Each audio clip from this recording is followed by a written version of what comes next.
تان گرید ابر کہ خندد چمن، تان گرید طفل کہ جوشد لبن، بادل نہ روئیں تو پھول نہیں کھلتے.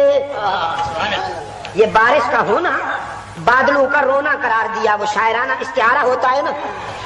فرمایا بادل جب روتے ہیں تو پھول کھلتے ہیں، جب پنگھوڑے میں بچہ روتا ہے تو اسے دودھ ملتا ہے، اور جب فرش پہ گناہگار روتا ہے تو اللہ کی رحمت عرش سے اس کی دستگیری کو آتی ہے. پھر ایک حکایت سنائی کہ تان گرید کودا کے حلوہ فروش، تان گرید کودا کے حلوہ فروش، رحمت حق ہم نمی آیت بجوش. وہ حلوہ بیچنے والا لڑکا نہ روتا تو اللہ کی رحمت کیسے جوش میں آتی.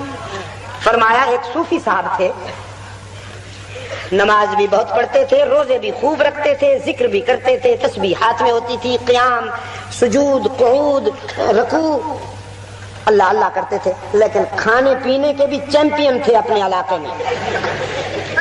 کوئی مقابلہ نہیں کر سکتا تھا حضرت صاحب کا کھانے پینے میں. ماشاءاللہ خوب پلے ہوئے، کبھی بٹیرے بھونے جا رہے ہیں، کبھی مچھلی فرائی ہو رہی ہے، کبھی مرغا تڑپ رہا ہے، کبھی بکرے کے گلے پہ خنجر پھر رہا ہے، کبھی سویٹ ڈش تیار ہو رہی ہے، کبھی فروٹ لائے جا رہے ہیں، دسترخوان بھرا رہتا تھا. اور جب کوئی پوچھتا کہ حضرت اللہ والے تو اتنے پیٹو نہیں ہوتے، آپ نے تو کھانے پینے میں سارے ریکارڈ توڑ دیے ہیں، تو تعویل کرتے تھے، فرماتے تھے جنت میں بہت سی نعمتیں ملنے والی ہیں. سنا نہیں تم نے؟ ان گنت بے شمار نعمتیں ملنے والی ہیں، اگر ابھی سے ہمیں ان کو ہضم کرنے کی مشق نہ ہوئی تو وہ ہضم کیسے ہوں گی؟ میں تو ریہرسل کر رہا ہوں ابھی سے. تعویل کے تو بادشاہ ہوتے ہیں. اب اس قدر خوش خوراکی کے لیے جیب تو کفالت کر نہیں سکتی تھی، قرضہ لینا پڑتا تھا حضرت صاحب کو. علاقے والوں کے مقروض رہتے تھے. طبیعت خراب ہو گئی، بیمار ہو گئے حضرت، اور سنجیدہ بیمار ہو گئے. قرض خواہوں نے سوچا حضرت کی طبیعت بہت خراب ہے، کہیں حضرت کے ساتھ ہمارے قرضے کی رقم بھی مدفون نہ ہو جائے، لحد میں نہ اتر جائے، تو جاؤ ذرا تقاضا کر لو، قرضہ تو مل جانا چاہیے. قرض خواہ اکٹھے ہو کر آئے. حضرت نے جو دیکھا قرض خواہ آ رہے ہیں، چادر تان کر سو گئے، سکوت مرگ طاری کر لیا.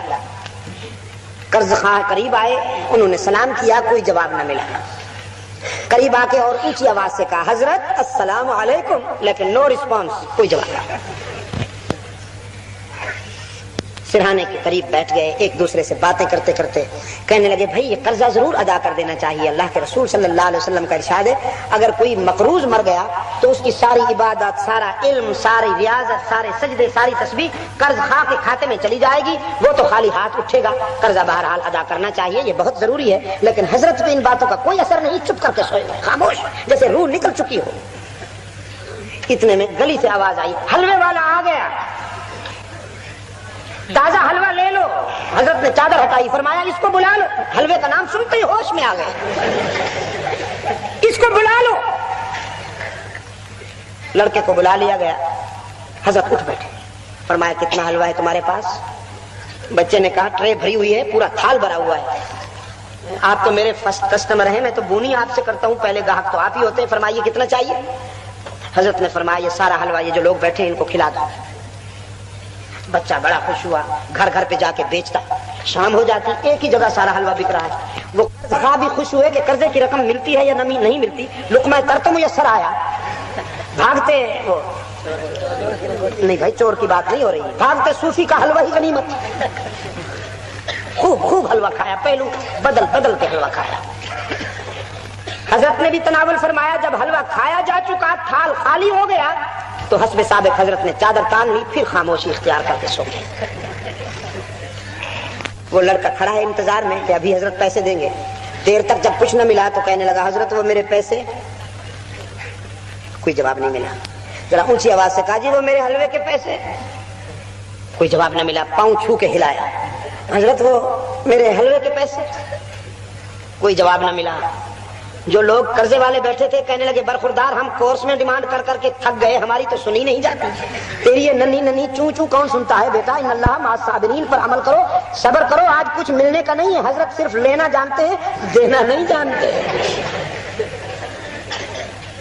لڑکا تھا، بچہ تھا، افسردہ ہو گیا، آنکھیں بھر آئیں، پہلے آنسو آئے، پھر آہیں، پھر سسکیاں، پھر چیخیں، پھر دھاڑیں شروع ہو گئی، پھوٹ پھوٹ کر رونے لگا، مجھے تو ماں مارے گی، باپ کے جوتے پڑیں گے، میں تو حلوہ بیچتا ہوں، 4 پیسے بنتے ہیں، گھر میں جاتا ہوں دال روٹی بنتی ہے، اب جب خالی ہاتھ جاؤں گا تو ماں مارے گی، باپ مارے گا، میں انہیں کیا جواب دوں گا؟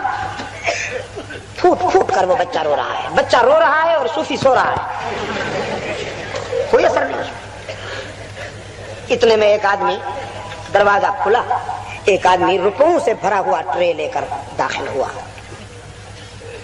کہنے لگا حضرت یہ ہدیۃ لایا ہوں، قبول فرمائیے، یہ آپ کے ہیں، جہاں آپ چاہیں خرچ کریں۔ حضرت اٹھ بیٹھے،